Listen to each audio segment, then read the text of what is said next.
Hi everyone, Shana Tova. Hope you had a good Yom Tov. I'm in a very exciting position that I haven't been in for a long time of having all my children in school, and my husband has gone to work for the first time in ages. I don't remember the last time he went to work. Well, he's been working from home, not in the office.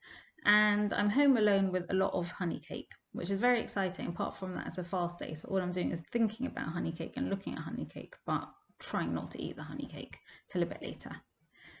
So we're just approaching the end of the book of Devarim, where it's the end of the whole of Torah. And Moshe has been going on and on this very long speech since the beginning of the book of Devarim, and he's now making his concluding remarks. And this week, Parshas Vayeilech, he starts off by saying, I'm now a very, very old man. Today is actually my 120th birthday. And you can imagine there must have been banners and balloons. Maybe they arranged like a surprise birthday cake with sparklers. Big deal, 120 years. Wow. Now, very exciting, but also a somber day because his 120th birthday was also the day that Moshe died. And he's finishing off his speech to them by saying, now I'm a very old man and I can't come and go like I used to in my youth. And that is the reason I'm not going to be crossing you over the Jordan and taking you into Israel, into Eretz Israel. And as well as this, Hashem also told me that I'm not allowed to. So that's the other reason why I'm not going to be taking you in. Now, why is he telling us this again? If you remember, when they were all in the midbar and the water ran out, there was no water to drink, they were all very thirsty and they all complained. Moshe hits the rock and it was a mistake because Hashem had told him to speak to the rock, and he gets this massive punishment that he's not going to be allowed into Eretz Israel. So this is old news. At the time, it was big news. You can imagine that was the big news of the day. Everyone's talking about it. Have you heard? Moshe is not going to be taking us into Eretz Israel. He's been leading us all this time. He's not going to be allowed in. Who was it who complained? Was it you? No, all I said was that I'm just feeling a bit parched. It's a hot day. I wouldn't mind a bit of water. It wasn't me. And you can imagine there was lots of finger pointing. Who caused all this? Why is Moshe not coming in with us? But they've already had this conversation. They don't need to have it again now. Why is Moshe telling them this again? And also, why is he giving them two reasons for not going in? Is he not going in because he's a very old man and because he's been wandering around in the desert for the last 40 years and now he's tired and he can't cross over the Jordan, the Jordan? Or is it because Hashem's told him not to? Which is it? He gives us two reasons, but which is the real reason?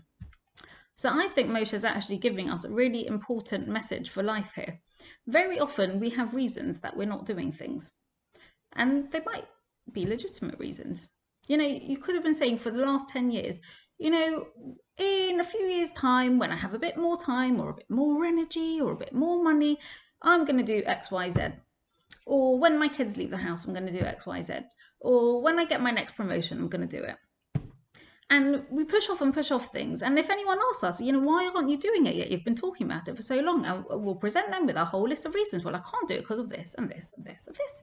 And, they're all good reasons. And everyone's like, oh, okay, fine. Yeah, fair enough. So you're not going to do it now. You'll do it later.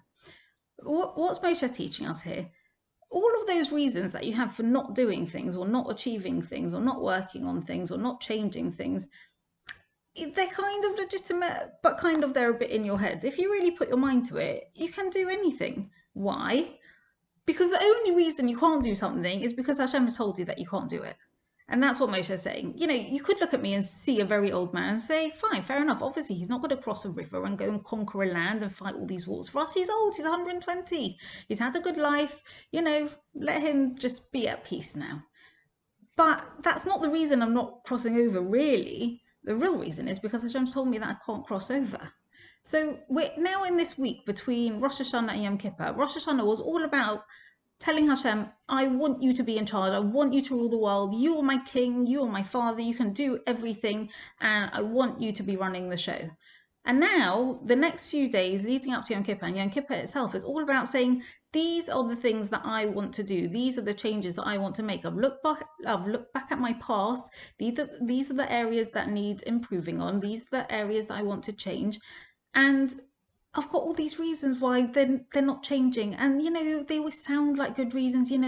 I'm really busy with work, or like my kids are really keeping me busy, or I'm already doing this and that and the other, and they're good reasons, fine. If you tell anyone that's why you're not doing it, they're all like, yeah, fine, fair enough. But really, now is the time to say to Hashem, you know what, I actually really do want to do this thing that I've always been putting off doing, that it needs a bit of work and it will need a bit of effort, but if you can help me, then I can do it. And Hashem can help you. He is the only real reason why there's anything that you couldn't achieve. If there's anything that you really want to achieve, that you're really working towards, then all you need to do is speak to your Father in heaven, who is all powerful, who can do anything, help you do anything. And he wants you to achieve because he's rooting for you. He's your Father as well as being your King. And there's nothing that you can't achieve. So these few days leading up to Yom Kippur, think, what is that thing that I've been putting off doing? Because I've got all these reasons why I can't do it. But then think, are they real reasons, or am I just, fobbing myself off where I think, that's a good reason to put it off till later. If they're not real reasons, then put that on your list of things that you want to achieve this year, and tell your list to Hashem. Tell him, these are the things I want to achieve, and I need your help to get me there to do it. And that is, I think, the message that Moshe is trying to teach us. There's nothing that you can't achieve. All those reasons that you think are stopping you from doing things, they're not really stopping you from doing things. You're just stopping yourself from doing things. If there's anything you want to achieve, the only thing you have to do is ask Hashem to help you do it. Have a good week and a good Shabbos, and I wish you well over the fast, and a kasiba v'chasima tova.